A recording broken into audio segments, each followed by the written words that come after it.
The summer of 2003 had arrived in northern Colorado with warm sunlight, clear blue skies, and the smell of pine drifting through the mountain air. Nestled deep in the forest was Camp Cedar Ridge, a well-known summer camp that had welcomed children from across the state for more than 30 years. Every summer, buses filled with excited kids rolled through its wooden gates, ready for weeks of adventure. The camp was surrounded by thick forests, hiking trails, and a quiet lake that reflected the mountains like a mirror. For parents, it was a place they trusted. For the kids, it felt like a small world of freedom far away from school, homework, and everyday routines. Among the campers that year were three best friends from Denver: Ethan Miller, Lucas Grant, and Tyler Brooks. All three boys were 13 years old, full of curiosity, energy, and the kind of fearless excitement that only kids their age seemed to have. They had grown up in the same neighborhood, riding bikes together, playing baseball in the same little league team, and spending nearly every weekend at one another's houses. When they found out their parents had signed them up for Camp Cedar Ridge, they were thrilled. To them, it wasn't just a summer camp. It was a chance to explore forests, tell ghost stories by the campfire, and prove they were brave enough to handle any adventure the wilderness could throw at them. During the first few days at camp, the boys quickly became known for their curiosity. While other campers stayed close to the cabins, Ethan, Lucas, and Tyler were always asking counselors about hidden trails, old landmarks, and places deep in the woods. They loved exploring the edges of the campgrounds where tall pine trees blocked out most of the sunlight and the forest grew quiet and mysterious. Some counselors laughed it off, saying the boys simply had an explorer's spirit. But others began noticing how often the three friends wandered farther than they were supposed to. One evening during a campfire gathering, an older counselor casually mentioned something that immediately caught the boys' attention. He told a short story about an old ranger station that once existed somewhere beyond Pine Ridge Trail, deep in the forest. The building had supposedly been abandoned years ago after a landslide damaged the area. According to the counselor, hikers sometimes claimed the structure still stood hidden somewhere in the woods, though no one had officially seen it in years. For most campers, it was just another spooky campfire story meant to entertain kids before bedtime. But for Ethan, Lucas, and Tyler, it sounded like the perfect place to explore. Over the next 2 days, the boys couldn't stop talking about it. Other campers later recalled hearing them whisper about sneaking out after lights out to find the old trail leading toward the ranger station. They spoke about it like it was some kind of secret adventure waiting just beyond the trees. On the evening of July 18th, the camp followed its usual routine. Dinner ended, campers gathered around the fire for songs and stories, and eventually everyone returned to their cabins as the forest grew darker and quieter. But as the lights went out across Camp Cedar Ridge and the counselors began their nightly checks, no one realized that three boys were already planning an adventure that would soon turn the peaceful mountain camp into a mystery that would haunt the town for decades. The morning of July 19th, 2003, started like any other day at Camp Cedar Ridge. The sun rose slowly over the mountains, casting long golden rays through the tall pine trees that surrounded the cabins. Camp counselors moved through the grounds ringing a small bell that signaled the campers to wake up for breakfast. Inside Cabin 7, the other boys slowly climbed out of their bunks, still sleepy from the previous night's campfire stories. But as the counselor began counting the campers, something immediately felt wrong. 3 beds near the back of the cabin were completely empty, the beds belonging to Ethan Miller, Lucas Grant, and Tyler Brooks. At first, the counselor assumed the boys had simply woken up early and gone outside. It wasn't unusual for energetic campers to sneak out for a quick walk or to watch the sunrise near the lake.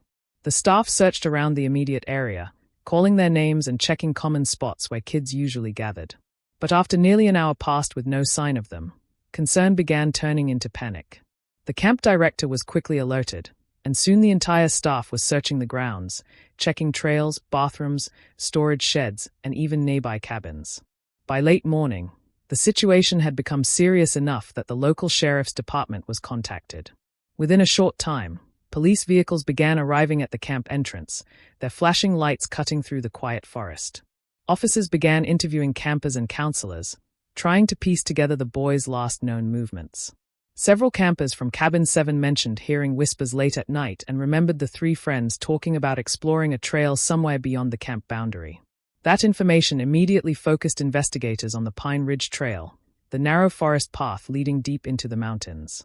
Soon, the area around the trail turned into the center of a massive search effort.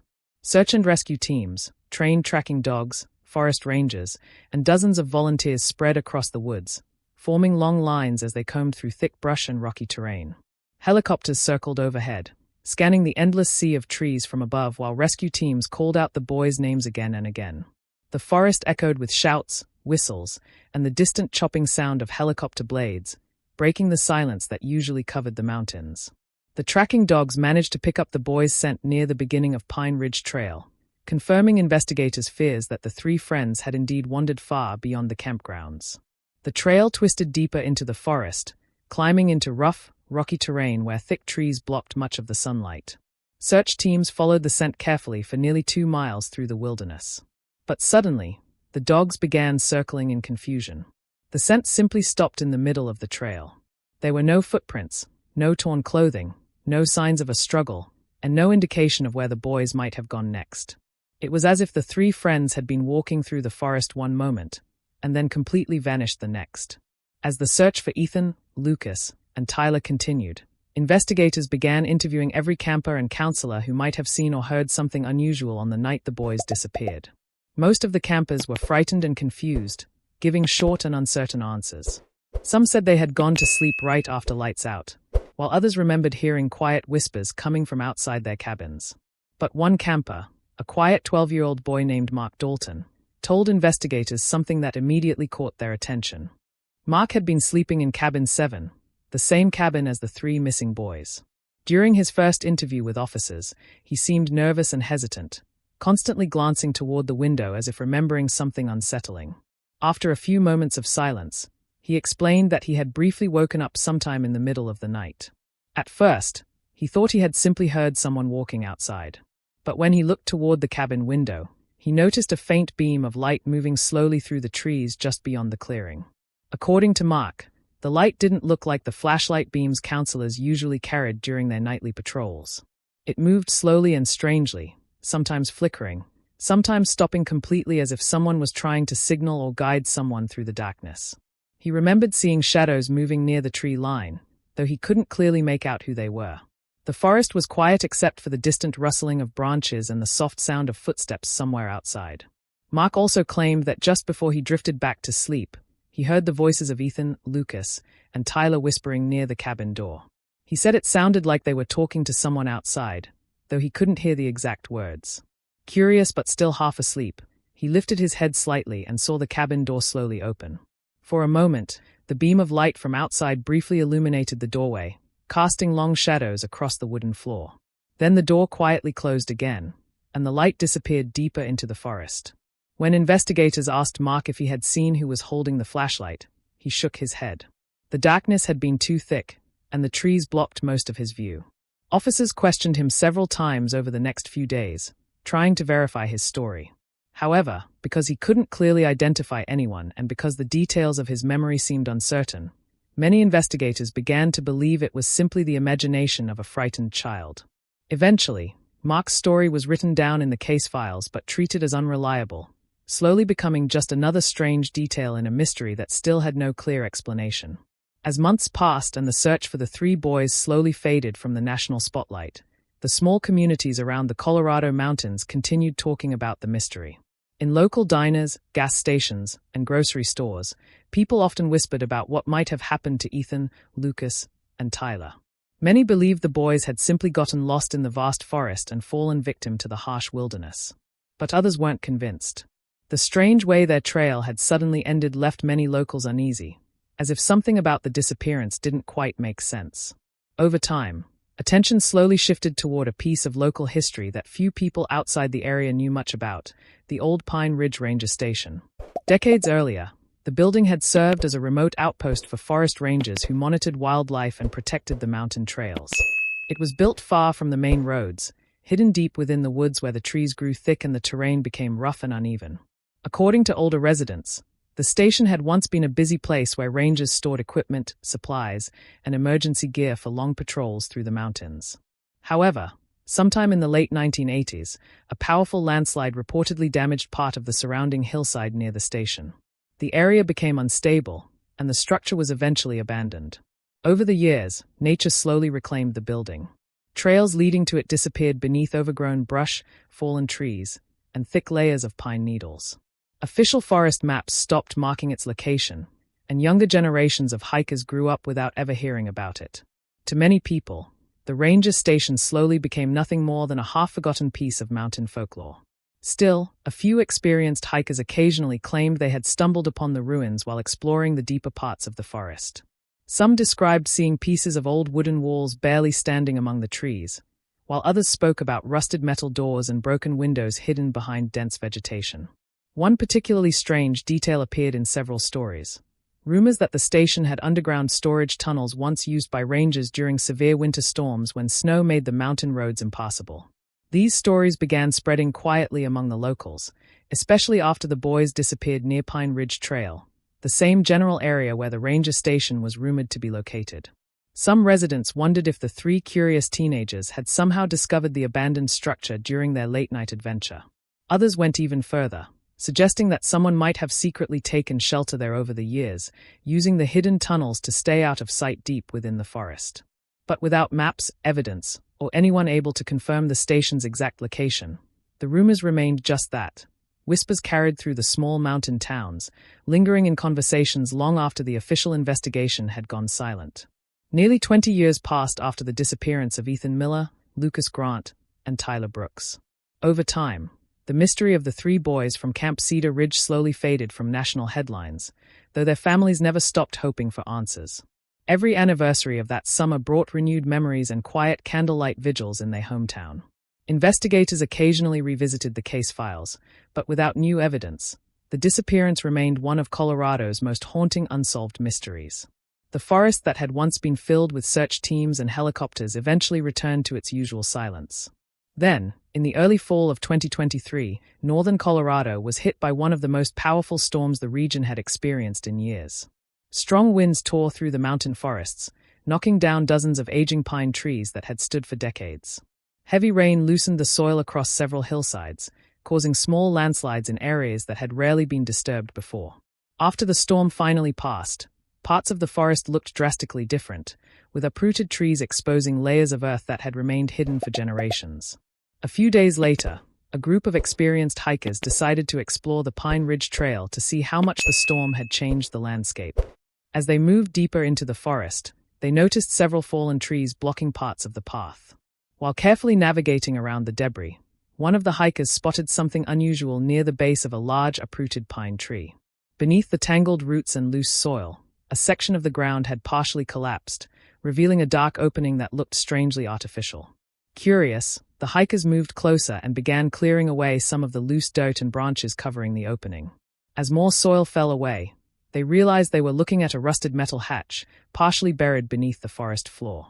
The surface of the hatch was old and weathered, covered in dirt and patches of corrosion that suggested it had been hidden there for decades. It didn't look like something that belonged naturally in the wilderness. Instead, it seemed like the entrance to something built long ago and then forgotten. The hikers immediately contacted local authorities, unsure of what they had discovered but sensing that it might be important. When officials arrived at the site later that afternoon, they carefully examined the hatch and the surrounding area. After several attempts, the rusted lock was forced open. As the heavy metal door slowly creaked upward, it revealed a narrow staircase descending into complete darkness beneath the forest floor. What lay hidden below had remained untouched for years, buried beneath layers of soil and trees, waiting to be uncovered by chance. Once local authorities realized the possible connection between the hidden underground structure and the decades-old disappearance of the three boys from Camp Cedar Ridge, the discovery quickly gained national attention. Within days, the FBI officially reopened the cold case, sending a team of investigators and forensic specialists to the remote forest site near Pine Ridge Trail. The area was immediately sealed off with yellow crime scene tape, and armed officers guarded the entrance to the rusted hatch while investigators prepared to explore what lay beneath the forest floor.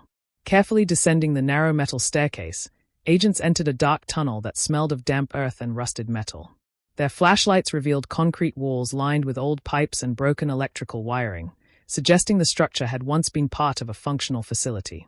As they moved deeper underground, the investigators realized they had likely found the long-rumored tunnels connected to the abandoned Pine Ridge Ranger Station. Dust covered nearly every surface, and cobwebs stretched across the corners of the narrow hallways, indicating that the place had been untouched for many years. However, as the FBI team continued their search through the underground rooms, They began noticing strange signs that someone had once used the space long after the ranger station had been abandoned. In one small chamber, agents found old blankets, rusted lanterns, and empty food cans scattered across a wooden table. The items were badly aged, but it was clear that someone had lived or stayed there for an extended period of time. The discovery immediately raised troubling questions. If someone had been using the tunnels years ago, could that person have encountered the three boys during their late-night adventure in 2003? Investigators methodically moved through the underground complex, documenting every detail and collecting anything that might serve as evidence. The tunnels twisted through several connected rooms, some partially collapsed from years of neglect. Then, deep within the structure, agents discovered a sealed storage room with a heavy metal door that had been partially blocked by fallen debris. After clearing the entrance, they carefully forced the door open and stepped inside, their flashlight beams scanning the dusty floor. Inside that small room, resting against the wall and covered in a thick layer of dust, were three small backpacks. The fabric had faded with time, but investigators quickly noticed something that made the atmosphere inside the tunnel suddenly feel heavier. Each backpack looked like it had belonged to a teenage camper. As agents carefully opened them one by one, they began finding personal items that immediately connected the discovery to the boys who had vanished 20 years earlier. The tunnel had just revealed the first real evidence the case had seen in decades. When FBI investigators carefully examined the three dusty backpacks found in the underground storage room, they immediately realized the discovery could finally provide answers to the mystery that had haunted the region for 2 decades. Each bag contained personal belongings that once belonged to Ethan, Lucas, and Tyler.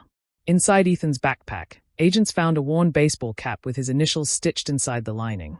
Lucas's bag contained a small folding pocket knife his father had reportedly given him before the camp trip. Tyler's backpack held a few snacks, an old flashlight with dead batteries, and something that immediately caught the investigators' attention, a disposable camera. The camera looked fragile and aged, its plastic body covered in dust and small scratches. At first, investigators weren't even sure if it still contained film after all those years. But when a forensic technician carefully opened the back compartment, they confirmed that the roll of film inside had never been developed. Realizing how important the images might be, the FBI quickly sealed the camera in an evidence bag and sent it to a specialized forensic laboratory capable of safely recovering photographs from damaged film. Several days later, technicians began the careful process of developing the images. Because the film had been sitting unused for 20 years, there was a real risk that the photos might have been destroyed by time and environmental damage. But as the first images slowly appeared during the development process, investigators watching from behind the glass realized they were looking at something extraordinary. The photographs were slightly faded but still clear enough to reveal moments captured during the boys' final night. The first few pictures showed the three friends standing near the Pine Ridge Trail, smiling and joking with one another as if they were excited about their late-night adventure. In one photo, Ethan held a flashlight while Lucas pointed toward the dark trees ahead. Another image showed Tyler standing near what appeared to be the entrance of a narrow trail hidden between thick bushes. The boys looked confident and curious, completely unaware of the danger they might have been walking toward. But the final photograph on the roll was different. The image was darker, taken inside what appeared to be one of the underground tunnels investigators had just discovered. The flashlight beam illuminated part of a concrete wall and scattered debris on the ground. In the background of the photo, barely visible in the shadows, stood a tall figure watching the boys. The person's face was mostly hidden in darkness, but the shape of a man's silhouette was unmistakable. Whoever he was, he had been standing silently in the tunnel at the exact moment the photo was taken, captured forever in a single haunting frame that raised more questions than it answered. Even after the shocking discovery in 2023, many questions about the disappearance of Ethan, Lucas, and Tyler still remain unanswered. The backpacks, the underground tunnels, and the haunting photograph proved that the boys had made it far deeper into the forest than anyone had ever imagined. For 20 years, the truth had been hidden beneath the ground, waiting for chance to uncover it. Yet the most terrifying question still lingered in the minds of investigators and families alike. Who was the mysterious figure captured in that final photograph? The FBI continued analyzing the image, enhancing every shadow and every detail in hopes of identifying the unknown man. Investigators searched old records, interviewed former rangers, campers, and locals who had lived near the forest during that time. Some believed the man could have been someone secretly living in the abandoned tunnels. Others feared he might have been responsible for leading the boys into the darkness that night. For the families of the three boys, The discovery was both heartbreaking and bittersweet. After 2 decades of uncertainty, they finally had proof that their son's story hadn't simply vanished into the wilderness. Something had happened in those hidden tunnels, something that had remained buried for years beneath layers of earth, silence, and time. But the forest of Pine Ridge still keeps many of its secrets. And somewhere within the shadows of that final photograph, a silent witness still stands, watching from the darkness.